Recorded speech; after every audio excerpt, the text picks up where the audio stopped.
you've ever played or collected Pokemon cards, chances are you're familiar with the base set, Pokemon's first English set release debuting on January 9th, 1999. This 102-card set laid the foundation for the Pokemon trading card game, which would later become an important pillar in Pokemon's rise to the top as the highest-grossing media franchise of all time. Looking back, however, feelings about the base set remain complicated, with some seeing it through the rosy lens of childhood nostalgia, and others viewing it as boring and outdated. One thing that everyone seems to agree on, though, is that base set has had a profound impact on Pokemon's history and remains the most iconic set to date, for better or for worse. Today, I want to take you back to 1999 to rediscover the base set and experience firsthand what makes this set so unique and influential all these years later. I'm Pokemon Classics, and I invite you to join me for some TCG history.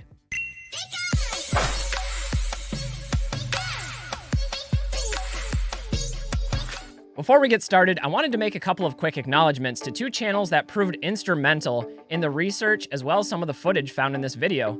First is Ruby Retro, one of my personal favorite channels, covering all things Pokemon trading card game history. So big shout out to Ruby Retro, and if you guys like history, definitely do yourself a favor and go subscribe to that channel. Secondly, I wanted to acknowledge Tricky Jim. Tricky Jim is one that's relatively new to me, but covering all sorts of vintage retro deck formats and gameplay. I've been addicted binge watching these videos ever since I discovered the channel, and again, I would highly recommend it to all of you. Finally, I wanted to do one more acknowledgement, and that's Jason Klaczynski's blog.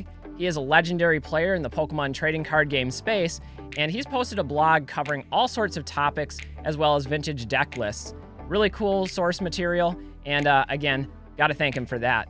And with that, let's take you back to the beginning, where it all started. Be forewarned if you haven't been already, the hottest thing in the 12 and under set is coming soon to a theater near you. Pokemon the movie joins Pokemon the video game and Pokemon the trading card as must-sees and must-haves. In order to fully appreciate the cultural significance of base set, let's rewind the clocks back to the beginning, when Pokemon first exploded into the cultural consciousness of American audiences. For many, the first actual exposure to Pokemon was in December of 1997, when news networks ran stories about a new Japanese kids show responsible for causing childhood seizures in Japan. This was the infamous Computer Warrior Porygon episode, which would be referenced and parodied for years, despite actually never airing in America. Isn't this that cartoon that causes seizures? Wow! In fact, this incident was so notorious that even as a third grader, I distinctly remember reading a current events article in class and discussing the situation with classmates, despite not knowing anything about Pokemon. However, it wouldn't be long until that negative publicity transformed into one of the most organic and all-encompassing toy crazes the world has ever seen. Due to its resounding success in Japan, both the Pokemon anime and Pokemon Game Boy games were exported to the United States in September of 1998, igniting Pokemania almost instantly. In fact, the Game Boy game sold 200,000 copies in just the first 2 weeks, and over 4 million copies by the end of that year. It wouldn't take long for the Japanese card game to also be translated and adapted for English audiences, making its debut just a few months later in January of 1999. And just like that, the Pokemon base set was born. Like the TV series and the video games, its success was immediate and profound. Stores immediately selling out of Pokemon products as soon as they arrived, Pokemon cards taking over schools and subsequently being banned, leagues popping up in malls and toy stores across the country. I think it's easy to overlook how ubiquitous Pokemon had become in such a short period of time, but in less than a year, Pokemon was able to launch a balanced trifecta, including a successful TV show, a successful video game series, and a successful trading card game, each of which is still thriving today. This is even more impressive when you consider the context. In 1999, the internet was still in its infancy. YouTube wouldn't be conceived for another 6 years, and even Google, the central hub of today's internet user experience, wasn't even founded until September of 1998, the same exact week that the Pokemon anime debuted in America. Unlike many of the international trends of more recent times, Pokemon relied heavily on organic discovery, and that's probably one of the underlying reasons base set is so unique and iconic. Without access to online communities, social media platforms, or even something as simple as card lists or release calendars, everything about Pokemon was new and exciting. We'd learn about new Pokemon and game mechanics by playing the Game Boy games. We get our first glimpse of new cards by opening packs or trading with friends, and we'd uncover new products and product rumors through strategy guides and magazines and message boards. Like a Pokemon encounter in the tall grass, new Pokemon product releases could come at any time, and every release brought new and exciting discoveries.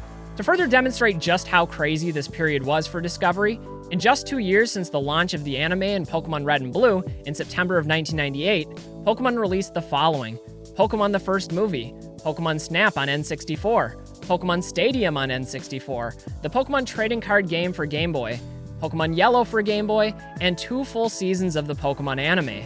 And in the middle of all this Pokemania was Base Set. To this day, I'd argue that there is no set of Pokemon cards as iconic or influential as Base Set.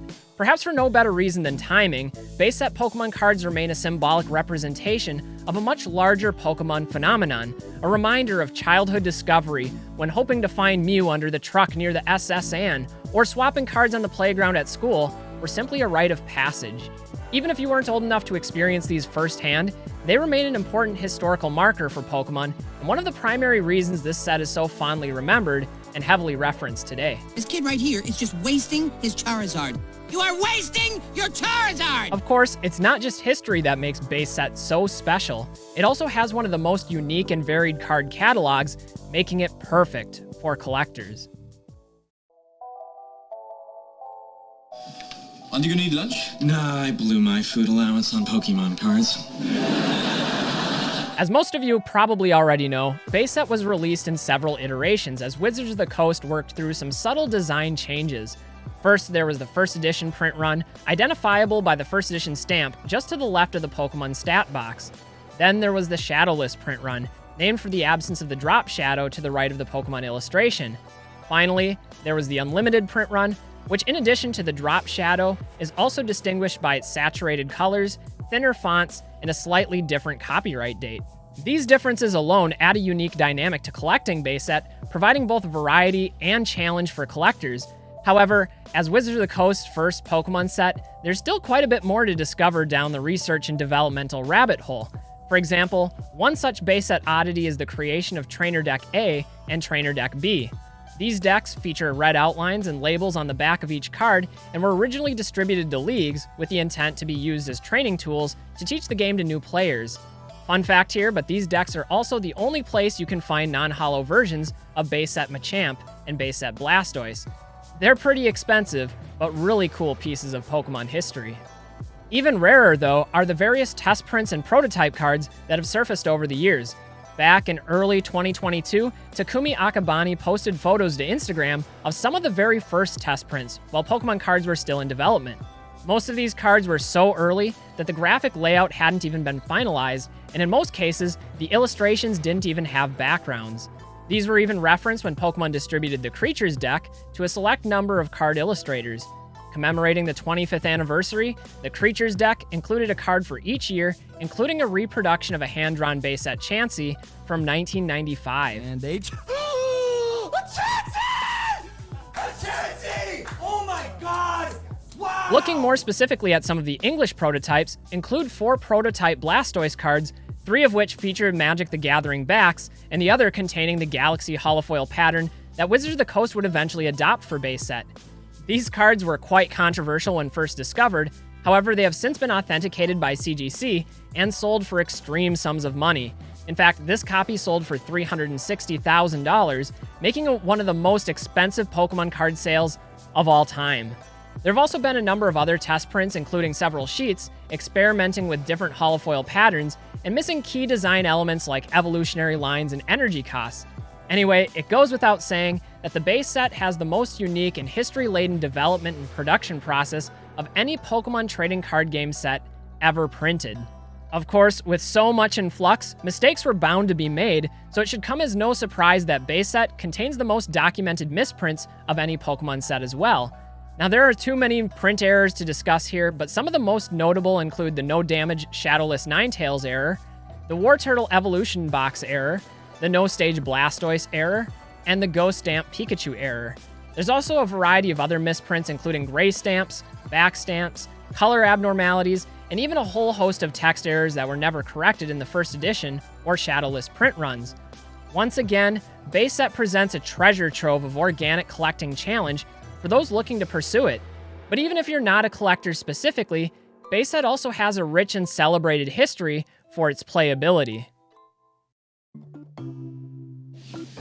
Who's Charizard? A Pokemon. But I thought Pikachu was the Pokemon. There's all different Pokemon.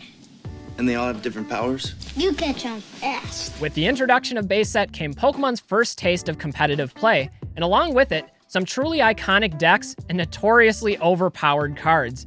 3 of the most well-known decks include Haymaker, Rain Dance, and Sponge.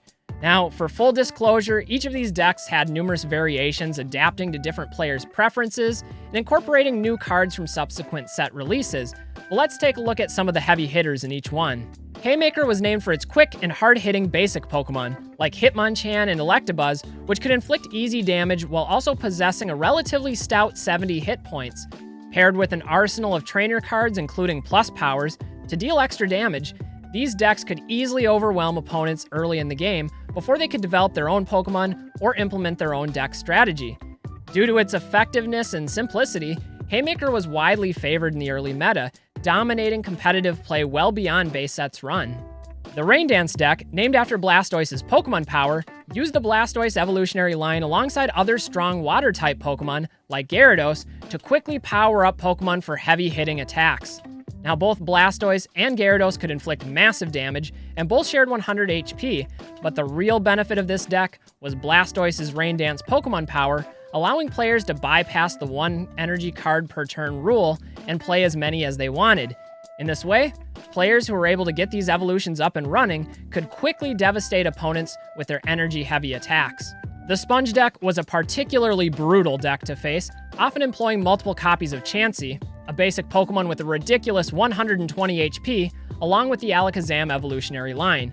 The goal of this deck was essentially to sponge up opposing attacks with Chansey, and then use Alakazam's damage swap Pokemon power to redistribute damage counters to benched Pokemon.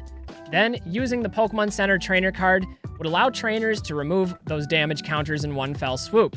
This was the origin of the Stall deck, and while Chansey and the other supporting cast could also inflict some serious damage of their own, it could just as effectively prolong the game until the opposing player ran out of cards to draw, thus losing by default, which is a pretty frustrating and humiliating way to lose. But before we get too far ahead of ourselves, let's also talk trainer cards for a moment. Base set was notorious for disappointing collectors with non-holo trainer pulls. After all, who would want a computer search when you could have pulled a Charizard? However, many of these trainer cards were so overpowered that they still resonate with players today. One such card was Professor Oak, a powerful draw card allowing players to refresh their hand with 7 new cards. Meanwhile, cards like Computer Search and Item Finder were highly effective search cards, allowing players to retrieve useful cards from their deck or discard pile. In fact, Computer Search was later resurrected as an A-Spec card in 2012 with a limit of just 1 per deck. Finally, energy removal and super energy removal could significantly slow down opponents while building up one's own attackers. Anyway, despite some competitive imbalance with certain base set cards, the game itself was firmly established thanks to base set, and many of its cards would become a recognizable part of Pokemon's early competitive history. Let's just say if there was a Hall of Fame for Pokemon cards based on their competitive accomplishments like there is for professional athletes, many of these cards would be first ballot Hall of Famers. You know, when we were kids, there were only 150 Pokemon. Actually, there were 151 Pokemon from the start. Looking back on the base set, it's easy to see why these cards remain so recognizable and so well loved all these years later. They evoke history and represent the novelty and excitement of Pokemon's origin. Sure, these artworks may not be as flashy or complex as the illustrations we have today, and many have been saturated with numerous reprints over the years, but base set cards are so much more than that. These cards are a time machine, taking us back to a time of organic discovery, trading cards with friends on the playground, learning to play the game at the local Toys R Us store, and eagerly anticipating new cards and product releases by the day. Perhaps Pokemon's multi-generational success is directly attributable to its ability to recreate and sustain these feelings over the years, but no set will ever achieve these feelings quite as well as base set. Anyway, guys, let me know your thoughts on base set down in the comments below, and if you've enjoyed the video, consider giving it a like and subscribing to my channel for more Pokemon analysis and commentary. Until next time, I'm Pokemon Classics, reminding you that the classics never go out of style. Thanks for spending your time with me today, and we'll see you all with the next video. Bye, everybody!